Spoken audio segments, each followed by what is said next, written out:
everybody. Welcome back. Wednesday night edition of Inside the Headset, sponsored by John Jones. John Jones Real Estate. Nobody sells homes like John. Well, we're going to get on I-75, just roll south a little bit, and going to roll down to Cleveland High School. And I'm going to talk to the head coach of the Cleveland Blue Raiders, head coach Chandler Tygard. How you doing tonight, Coach? I'm good, buddy. I'm watching a little Bluey with my little one, so I'm good right now. Oh, good. Well, you're 5-2, and the last two games hadn't gone your way. You took that. You did a fill-in game, and I get it. You did that fill-in game to give the kids some experience. Did come up on the wrong end at a 48-27. Do want to talk about that 5-hour bus ride.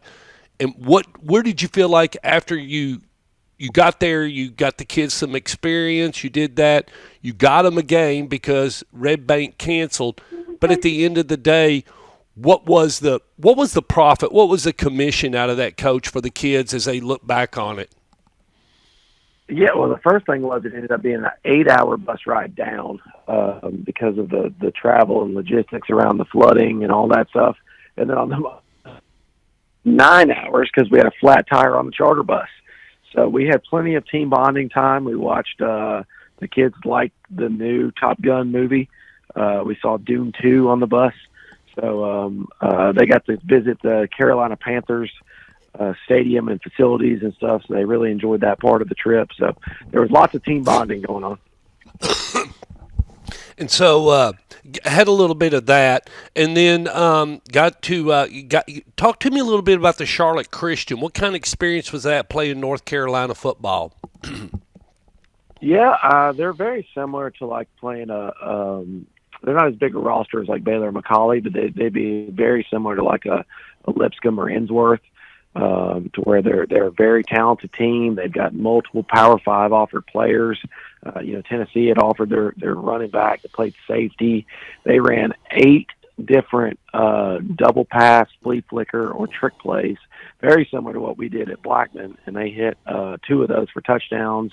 So I mean, they're a really tough team. Their quarterback's very similar to Maribel's quarterback, and he's a runner and was running all over the place. So they were hard to stop. And then offensively, we did pretty well. We were coming back. We hung in the game the whole time, ran the ball really well, but just didn't make enough breaks and had a couple calls, a touchdown pass that ended up being called an interception, and a couple breaks like that didn't go our way. Well, and so you're telling me a little bit in the story that it was apparently they were maybe a little bit more athletic, and there's nothing against that. Sometimes you faced a little bit of that, so it was a little bit more athleticism or experience, whichever way you want to put it, or they were a little bit bigger or whatever. It seems like a little of that is what you're telling me, but at the end of the day, so you get back home. Was it 8 hours to get back home, or did you shorten that a little bit?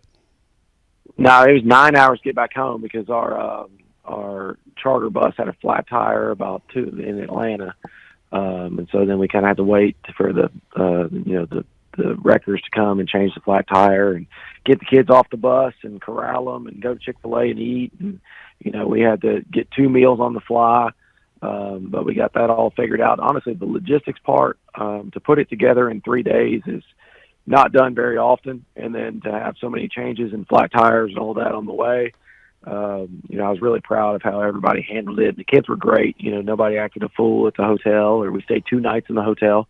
So that went good. And my wife, Lauren, she set up all of the logistics and the charter buses and the hotel rooms. And so I'm very thankful that she was able to put that together in 3 days.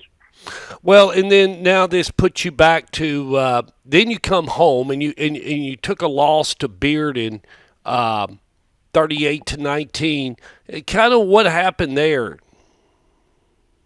Yeah, your phone's kind of cutting out a little bit. So just heads up. Okay. No, so Bearden's a good team. Everybody knows, regardless of their record, they're one of the probably top 10 talented teams in the state, with multiple Power 5 offered kids at quarterback and left tackle. And, they just got a 6'7" left tackle transfer. That was pretty good.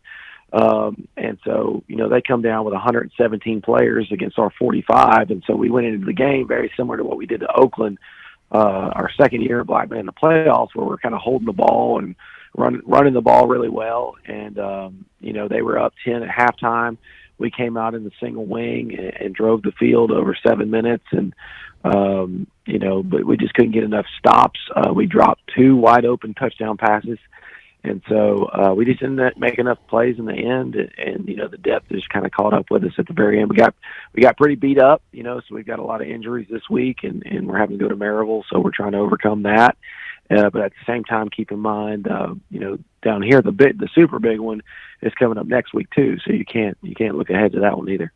Well, and we don't want to look ahead, and that's what that's where that is the real reason why I want to have you on the show is you're headed to the black hole. So I mean, and for those of you that don't know, going to take on a 7-0 Maryville, and going to go to over there, and that's going to be a tough one, Coach. My biggest advice to you is this the first time you've been there? It's the first time our players have been there yet. Okay, is this the first time you coaching there? Yeah. Okay. Or your phone's cutting out. Yeah. Okay. Well, I don't know. I'm losing a little bit of data, so I don't know really what's going on here. But I'm trying to hang on to you. But anyway, you're coming in fine.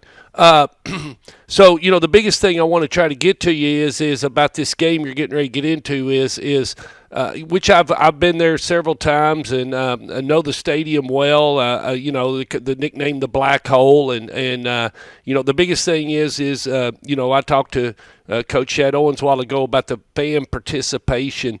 They're pretty much experts at it. Their fans are very, I guess I would say, versed. They know the game very well. Anytime you make a mistake, they're going to be on top of you. They're not going to let you have any air. It's a tight, compact place. But the biggest thing that I think that, all the times I've been there, and I won't go back, but the biggest thing I can honestly say is that the biggest thing you got to watch for, you can't get 14 points down. You just can't do it.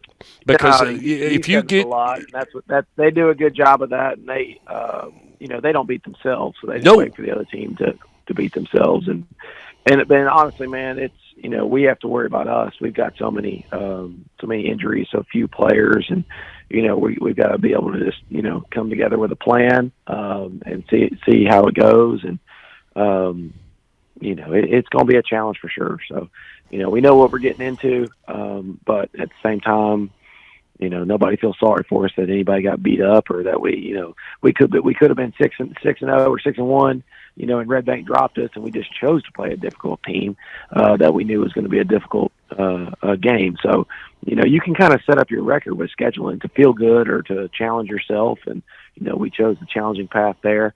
But we do think as we build the program over time, like it's good to do that. And it's year 2, and we are a lot better than we were last year. But at the same time, we still have a lot of growth to go. Well, I mean, that's the biggest thing is you really, because the biggest thing is if they score, if they get a 14-point spread on you, they're going to be kicking off to you. So they're just waiting for you to make that one. You just got all you need to do is make one mistake, and they get the ball back. They scored. Now you're 21 down. That's the worst part about that place and how quick it can spin out of control. But the biggest thing is they're only going to score about 42, 45 points on you, and then the game will be over. I mean, that's about where they hit. Yeah. I mean, look at every one of their scores. They get 42, the clock runs out. That's just the way they run it. I mean, and that's how they win 90% of their football games. But, I wish you the best of luck, but you need this one. You really need this one. This would really set you up and, for the playoffs if you could get this one. So, you're going to have to it'll take, like you said, mistake-free, only because that's the way they play. You kind of got to play their game. You can't be jumping off sides. You can't be doing any of that. No, and we didn't last week. So Bearden actually had 17 penalties. I think our 5, and we got them to jump off side 7 times on the Kevin Creasy shift. And so we've come a long way in that regard. But I mean, it's just hard, dude. Like when you've got our population and what we have, and you're rolling 45 deep into Maryville, and they've got 45 linemen ready to go. it's just going to be a tough deal. But we do have some good skill players, and we've got some guys that give us some advantages. So we just have to try to maximize those and minimize risks. And we're figuring out the quarterback situation still, all throughout the season. And we've got a pretty good running back. We've been running the ball really well, but at the same time, there's just a lot of stuff that we need to improve on. No question. We go back and over the years of all the teams in the state of Tennessee, and I think everybody would say, going back even to the Quarles years, since I've been really, into the game of high school football, even when Ron Adelot was coaching at Hillsboro and faced Quarles in the state championship, and you go back even that far in the early days of Quarles when he was coaching in 4A, and then bring Maryville, no question, I would say them and Alcoa are the two teams that year in and year out have been able to completely reload the roster. It's just new names, but still they got their guys and their goons, and they're going to come and they're going to do their damage, and they're always going to have. They don't have a problem filling the jerseys and the rosters, and it's good guys. They know what to do.